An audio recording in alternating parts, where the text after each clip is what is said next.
Hai teman-teman kreatif, selamat datang di Obras, obrolan santai Stikes Panti Rapih Yogyakarta yang unggul dan berbela rasa, yang mana setiap ide bisa menjadi inspirasi. Saya, Denny Luciana, hari ini kita akan membahas tema Medsos adalah candu, benarkah? Bersama salah satu dosen sarjana keperawatan Stikes Panti Rapih Yogyakarta. Penasaran kan? Jangan lupa klik tombol subscribe, like, dan komen. Juga nyalain loncengnya.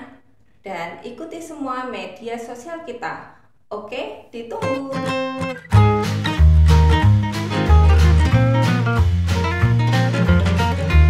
Ya, baik teman-teman, sebelum kita membahas medsos adalah candu yang lebih lama dan kompleks ya, kita perkenalan dulu dengan narasumber kita yaitu Bu Indri. Bu Indri adalah dosen sarjana keperawatan. Saya silahkan Bu Indri untuk memperkenalkan. Oke, terima kasih Bu Denny. Halo teman-teman kreatif semua. Saya Cecilia Indri Kurniasari. Teman-teman boleh memanggil saya dengan Bu Indri. Saya dosen sarjana keperawatan Stikes Panti Rapih Yogyakarta. Tuh Bu Denny untuk perkenalan saya. Salam kenal ya semuanya. Ya, baik Bu Indri, luar biasa ya, dosen di sarjana keperawatan ya Bu Indri ya. Iya, Ya, betul. baik. Kita akan membahas nih Bu, medsos adalah candu gitu ya, supaya teman-teman semuanya itu tahu gitu ya. Iya. Eh, kita bahas dulu, medsos adalah candu itu apa sih Bu sebenarnya? Nah, untuk medsos adalah candu, ini tuh sebenarnya sekarang lagi ngetren ya Bu Denny ya. Ya. Jadi tren teknologi sekarang ini tuh semakin pesat ya, kita tahu. Jadi karena dampak teknologi itu bermunculan berbagai aplikasi-aplikasi media sosial yang gunanya macam-macam seperti itu. Nah, kenapa kok bisa menjadi candu? Nah, candu itu artinya sebuah atau suatu kegiatan yang bisa menimbulkan atau membuat kesenangan seseorang begitu, karena akhirnya dilakukan secara terus-menerus begitu Bu. Dan ini juga bisa menjadi dampak yang positif dan negatif bagi seseorang itu begitu. Jadi candu itu bukan hanya kecanduan merokok gitu ya, atau kecanduan Game, gitu game ya. begitu, tapi ternyata media sosial pun juga bisa menjadi candu loh gitu. Boleh saya tahu Bu, ini penyebabnya apa sih kok bisa menyebabkan candu seperti itu? Nah, oke nih. Jadi teman-teman semua, penyebab candu itu karena di otak kita itu ada namanya hormon dopamin. Nah, hormon dopamin ini itu yang membuat otak kita itu punya rasa senang seperti itu, mengakibatkan rasa senang yang akhirnya ada timbul candu itu Bu Denny. Jadi karena media sosial itu menimbulkan peningkatan hormon dopamin dan mengakibatkan rasa senang itu muncul begitu ya, akhirnya kita setiap kali melihat media sosial selalu merasa senang, selalu merasa terhibur begitu. Nah, oleh karena itu rasa senang itulah yang memberikan efek bagi kita, ternyata ketagihan begitu, akhirnya ketagihan dan menjadi candu Ya, begitu. tadi Bu Indri mengatakan banyak sekali dampaknya ya, baik negatif maupun positif gitu ya Bu ya. Ya. Yang negatif itu seperti apa ya Bu, dan yang positif itu seperti apa? Bisa nggak diceritakan supaya teman-teman di sini semua tahu gitu? Oke, baik. Mungkin saya awali dulu dengan dampak yang positif dulu ya, Bu Denny ya. Jadi Ya. media sosial jika dimanfaatkan dengan baik ya, candu secara positif begitu ya, bisa menjadi sebuah personal branding gitu ya. Kita jadi bisa nge-branding personal kita masing-masing gitu ya, terkait dari pendidikan kita, dari pekerjaan kita, ataupun dari dunia-dunia hiburan yang nanti efeknya bisa meningkatkan pengalaman seperti itu. Tapi kalau secara negatif juga ada dampak negatifnya, itu seperti kalau kecanduan jadi malas belajar.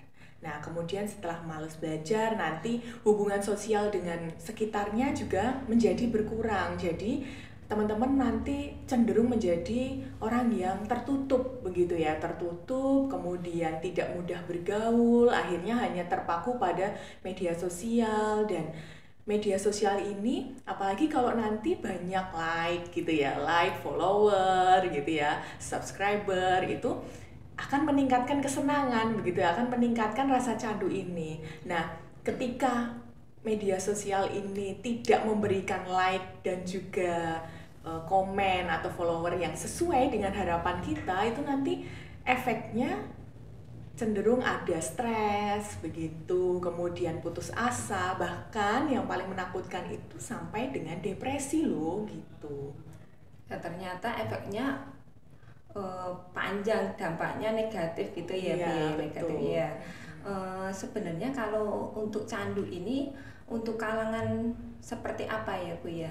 Apakah anak-anak sudah bisa kecanduan gitu ya, atau bisa yang dewasa, atau yang seperti apa biasanya, Bu?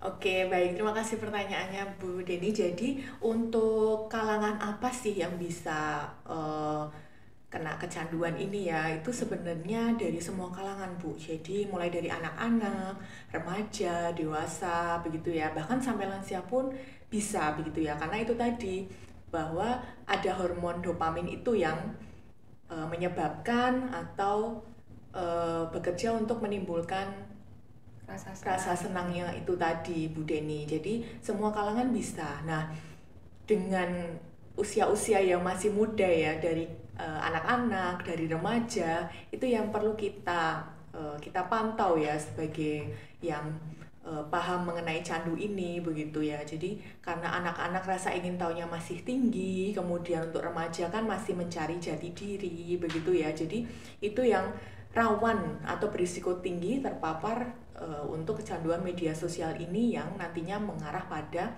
adiksi gitu ya, adiksi atau ketergantungan begitu ya, udah di tahap lebih tinggi lagi begitu, Bu Deni. Ya, baik. Jadi tidak hanya obat ya ketergantungan itu ya, Bu Iya, ya. betul. Ya, baik, Bu. Untuk mengulas lagi, biasanya kita akan melihat nih ciri-ciri orang mengalami candu medsos itu seperti apa ya, Bu ya? Apakah dia di dalam kamar kemudian dikunci seharian nggak keluar, atau bagaimana ya, Bu, cirinya?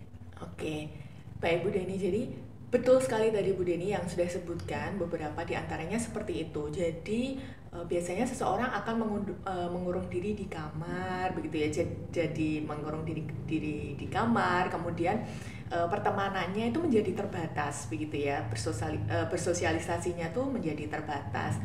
Kemudian yang lebih penting dari itu adalah dia merasa cemas, merasa khawatir kalau tidak memegang gadgetnya begitu ya, tidak memegang gawainya selama beberapa waktu, dia merasa khawatir. Kemudian selain itu dia juga merasa kehilangan atau merasa minder ya, karena follower atau like gitu ya, komennya itu tidak sesuai harapannya gitu ya, jadi sering minder begitu. Kemudian juga dia percaya dirinya menurun, kemudian jadi mudah malu begitu. Kemudian kadang juga ada yang ekstra percaya diri malahan, Bu Deni. Jadi karena media sosialnya followernya banyak, jadi dia ekstra percaya diri, akhirnya menimbulkan juga nanti yang dinamakan narsis begitu ya.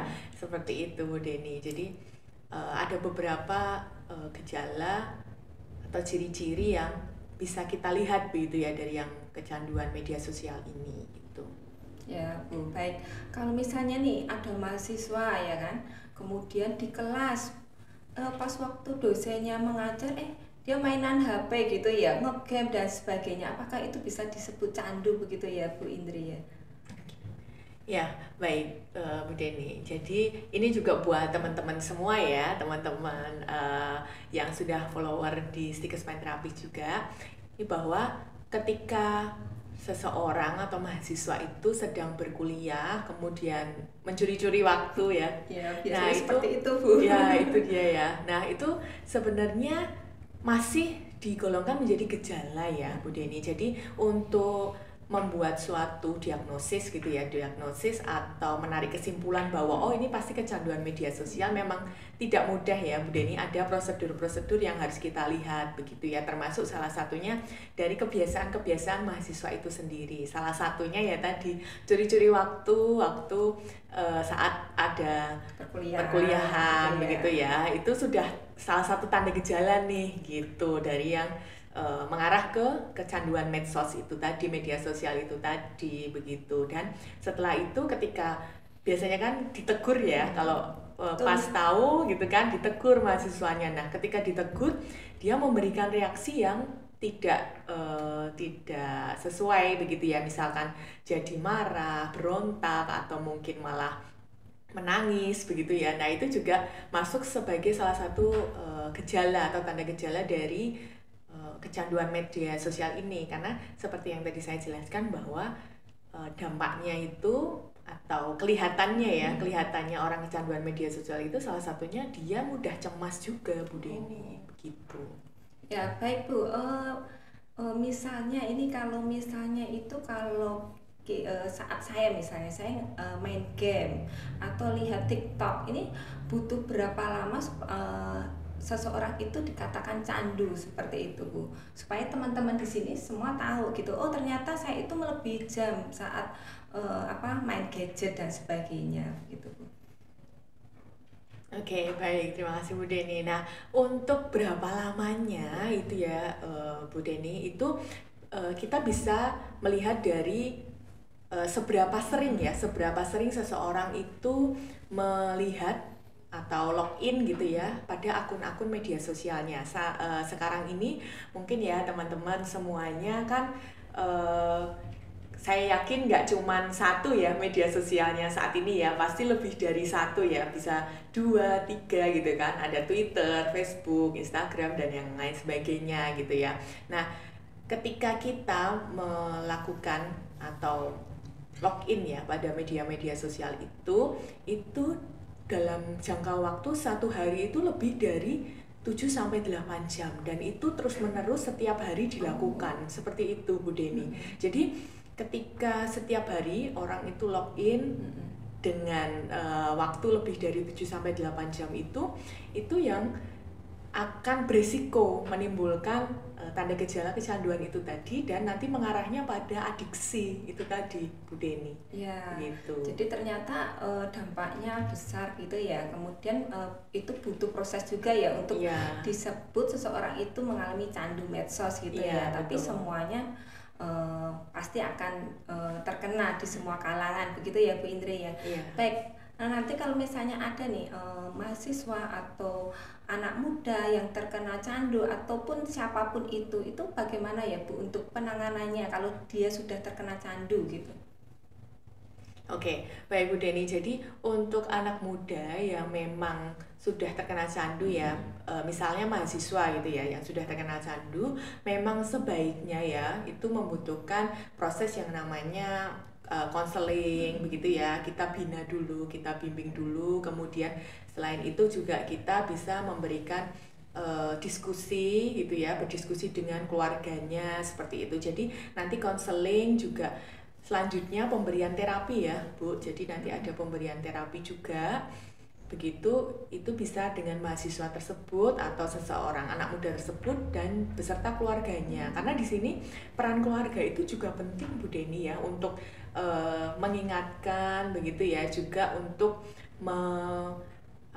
menjadi teman begitu ya di saat mereka ini yang punya tanda gejala candu ini mulai kebiasaan-kebiasaan sehari-harinya mulai berubah begitu ya. Jadi yang harus kita fokuskan juga pada keluarganya juga begitu, seperti itu. Ya, baik. Jadi keluarga itu punya peranan penting ya Bu ya. Betul. Ya, kalau misalnya keluarga punya peranan penting, kemudian lingkungan mungkin temannya dan sebagainya mendukung, pasti akan mempercepat proses penyembuhan gitu ya Bu ya. Iya, betul. Nah itu untuk penanganan. Kalau untuk pencegahan sendiri Bu, misalnya sehari itu harus main HP atau seperti apa? Harus supaya belajar dan bagaimana untuk membagi waktu itu bagaimana Bu supaya tidak terjadi candu medsos tadi.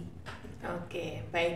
Jadi untuk gimana sih upaya-upaya dari diri kita sendiri ya. Jadi Ya. candu ini karena bisa ke semua kalangan ya, teman-teman ya. Jadi bukan hanya kalangan remaja saja begitu ya, tapi juga semua, bahkan dewasa juga, lansia juga, lanjut usia ya atau kakek nenek itu juga bisa berpotensi untuk mengarah pada kecanduan ini. Nah, yang pertama adalah kita harus punya kegiatan-kegiatan positif gitu ya. Jadi isilah hari-hari kita dengan kegiatan-kegiatan yang positif. Jadi perbanyak aktivitas yang positif. Berarti kan biasanya ada pertanyaan ya, berarti nggak boleh dong medsos bermain medsos terus gitu ya. Boleh melakukan login gitu ya atau bermain medsos itu boleh, tetapi memang kita harus punya komitmen pada diri sendiri untuk membuat jamnya ya, untuk manajemen waktu begitu ya. Jadi jam berapa kita bisa membuka medsos gitu ya, bisa memberi komen dan lain sebagainya. Kemudian nanti setelah itu kita fokus lagi pada kegiatan-kegiatan positif kita gitu ya. Kan banyak ya kegiatan positif, diantaranya juga mengisi waktu dengan kegiatan yang hobi kita gitu ya, dari macam-macam. Mungkin sekarang lagi zamannya ini ya, healing begitu ya, healing, refreshing, piknik, jalan-jalan tipis-tipis gitu ya. Nah, itu yang bisa kita kita tingkatkan lagi gitu dengan teman-teman maupun dengan keluarga. Itu sebagai salah satu langkah awal gitu ya untuk mencegah tanda gejala tadi ya, untuk ya candu dengan media sosial gitu. Ya, memang di sini dibutuhkan komitmen gitu ya Bu ya, untuk betul. mengatur atau manajemen dirinya sendiri terhadap medsos, kemudian tanggung jawabnya seperti itu ya Bu betul, ya. Baik Bu, saya mau tanya satu lagi ya Bu ya. Ya. Misalnya ini seorang bayi gitu ya, seorang bayi kemudian ada orang tuanya nih Bu. Melihatkan HP kayak gitu ya supaya anaknya tenang, tidak rewel, akhirnya orang tuanya itu bisa melakukan pekerjaan rumah sehingga tidak terganggu anaknya gitu ya. Anaknya dikasihnya HP gitu ya, sehingga seharian dan sebagainya gitu ya Bu ya. Kalau kita lihat di keseharian gitu ya, itu sebenarnya bagaimana ya Bu ya, baik atau tidak gitu ya. Kalau secara segi dari ibunya mungkin baik gitu ya, karena bisa menyelesaikan pekerjaannya, tetapi untuk anaknya bagaimana Bu seperti itu? Nah, baik Bu Deni, jadi seperti tadi ya, jadi di sini media sosial itu sebenarnya ada positif dan negatifnya. Positif ketika kita tahu menempatkan media sosial itu sesuai fungsinya gitu ya, dan juga menempatkan diri kita sesuai tanggung jawab kita masing-masing. Tetapi negatifnya itu juga ada yang seperti tadi kita bahas. Nah, dalam kasus Bu Deni ini, positifnya ya tadi ya, membantu ibu cepat selesai ya gitu ya. Dan seringkali yang kita temui adalah anak-anak itu diperlihatkan tontonan televisi ya, walaupun dengan pembelaannya pasti televisinya sudah yang kartun begitu ya, sudah ini. Nah, sudah anak-anak. Nah, sudah anak-anak. Nah, kembali lagi, jadi media sosial ketika digunakan sesuai fungsinya itu nanti akan baik ya, akan menghasilkan sesuatu yang baik. Nah, untuk yang ibu rumah tangga ini atau mungkin ibu-ibu yang sudah bekerja ya biasanya ya Bu, itu boleh dilakukan seperti itu, tetapi memang tadi ibu atau orang tua dari anak tersebut itu punya komitmen Bu Deni. Jadi punya komitmen berapa lama anak saya itu boleh dalam sehari seperti itu, dan terlebih lagi bisa dikonsulkan ke dokter anak gitu ya, dokter spesialis anak atau dokter yang lain yang berkaitan dengan kesehatan anak itu sendiri, karena setiap anak itu kan mempunyai kesehatan tubuhnya masing-masing ya, jadi tidak bisa disamaratakan. Bisa jadi karena ibunya memang sudah komitmen nih ya Bu, ibunya memang sudah komitmen misalkan ya sejam 2 jam, tapi ternyata anak ini punya kelemahan dalam visual atau dalam mata atau genetik misalkan ya Bu, akhirnya setelah sering ditontonkan seperti ini ternyata anaknya mengalami misalkan minus gitu ya, mata minus itu lebih dini gitu Bu, misalkan sudah masih TK atau SD sudah menggunakan kacamata. Nah, seperti itu. Tapi padahal ibunya sudah benar sebenarnya gitu ya, sudah ada komitmen hanya berapa jam. Tapi kembali lagi kelemahan anak itu kan masing-masing ya, seperti itu, beserta genetik dan lain sebagainya juga, begitu Bu Deni. Jadi ada bagusnya memang dengan visual untuk tayangan-tayangan seperti itu ya, apalagi tayangannya sekarang kan banyak tayangan edukasi ya Bu ya, Iya, untuk betul. meningkatkan keterampilan motorik halus, motorik kasar, ya bahasa. Gitu. Anak kan dengan sekarang zamannya semua dengan teknologi, Iya, dengan media sosial begitu ya. Boleh, tetapi kembali lagi tadi komitmen orang tua seperti apa, dan juga harus diimbangi dengan untuk menjaga kesehatan anak itu sendiri, begitu Bu Deni. Baik Bu Indri. Ya. Kalau misalnya nih anak itu kan diberikan tontonan lewat HP gitu ya Bu ya.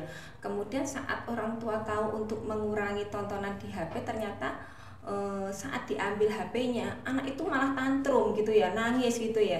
Itu bagaimana ya Bu untuk menyelesaikan hal itu? Karena saya sendiri juga punya anak gitu ya. Ya, baik.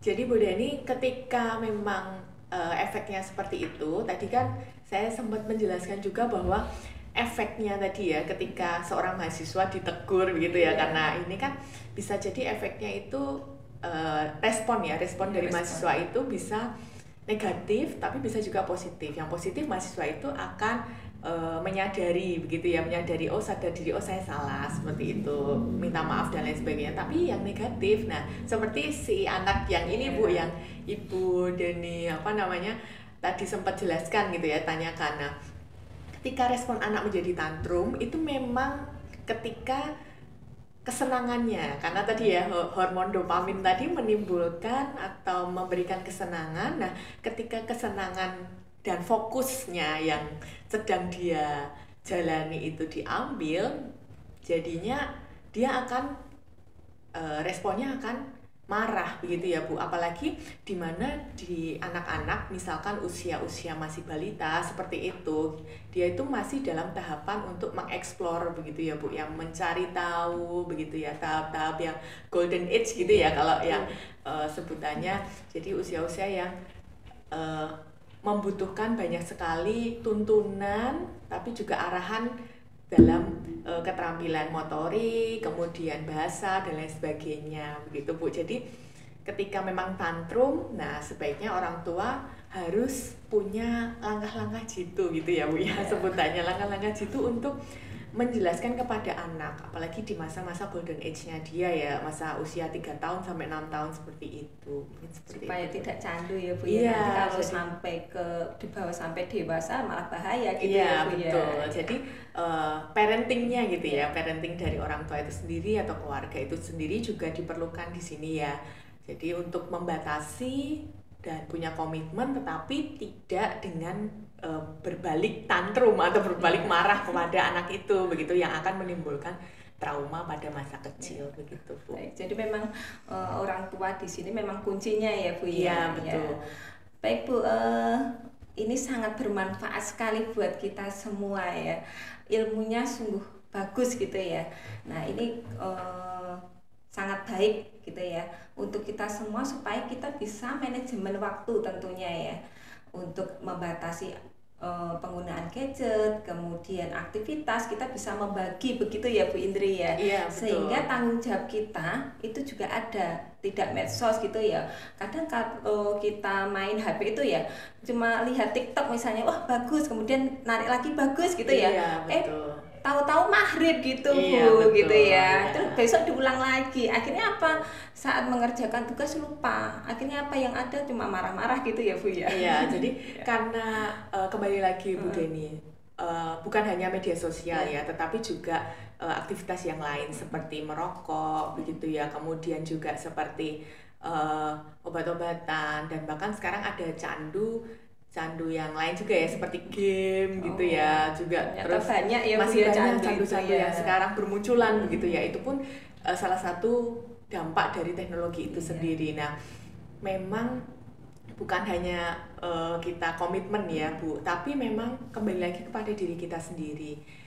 Karena kebetulan saya mengajar atau spesialisnya di bagian kejiwaan ya Bu, ya, kesehatan mental. Ya, Bu nah, ya.